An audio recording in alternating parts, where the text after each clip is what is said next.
10 থেকে 12 দিন আগে একটা জিনিস কিনেছিলাম অনলাইন থেকে, কিন্তু ওটা খোলা হয়নি ব্যস্ততার কারণে। তো আমার মেয়ে তো প্রতিদিন বলে কবে খুলবে কবে খুলবে, কিন্তু আজকে খুলতে গিয়ে তো আমি অবাক।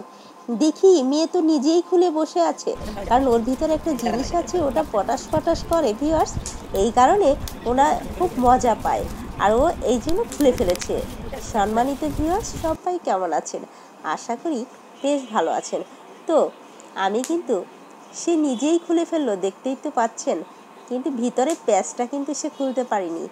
আর এটা হচ্ছে এক ধরনের জেল, যেটা মুখে বিভিন্ন ধরনের দাগ বা স্পটের কারণে ব্যবহার করা হয়ে থাকে এবং কিছুটা হলেও রিমুভ হয়। আসলে কি, এর আগে তো কখনো ব্যবহার করিনি, তবে ব্যবহারের পরে বোঝা যাবে এর ফল কি হতে পারে। তো ভিউয়ার্স, এরপরে আমরা চলে যাব আমাদের বেশ কয়েকদিন হলো টিভি দেখার যে রিমোটটা নষ্ট হয়ে গেছে। বাচ্চারা প্রচুর পরিমাণে টিভি দেখে, ভাই কি বলবো আর। তো রিমোটটা কিনতে এখন চলে যাচ্ছি, আমরা বাহিরে যাব। আর বাহিরে যাওয়ার সাথে সাথে দেখতেই তো পারছেন সামনে কত পানি জমে গেছে।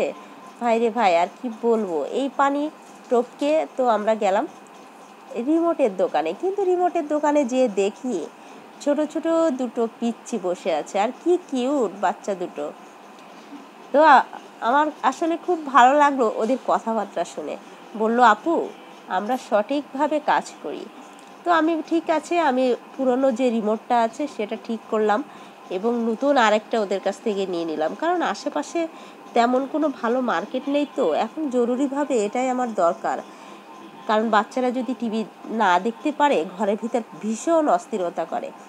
তো আমি কি করলাম, রিমোট দুটো কিনেই চলে আসলাম একটু পেয়ারার দোকানে, কারণ একটু ফল খেতে হবে। শরীরটা অনেক অনেক মানে খারাপ লাগছে, যেহেতু জ্বর কিছুটা হলেও ভালো হয়ে গেছে। আমি আশেপাশে তেমন আসলে দেখতে পাইনি ভালো ফল, এর মধ্যে কিছুটা হলেও ভালো এই আপেলগুলো। আর সাদা আপেল, অমুক আপেল, ওইগুলো আসলে খেতে ভালো লাগে না। তো নিয়ে আসলাম একটু আপেল, নিয়ে আসলাম ও পেয়ারা, আর সাথে নিয়ে আসলাম 2 প্যাকেট বিরিয়ানি, কারণ এখন আর রান্না করতেই ভালো লাগে না, শরীরটা এত মানে দুর্বল হয়ে গেছে। তো ভিউয়ার্স, আপনারা সবাই ভালো থাকবেন, সুস্থ থাকবেন। ভালো লাগলে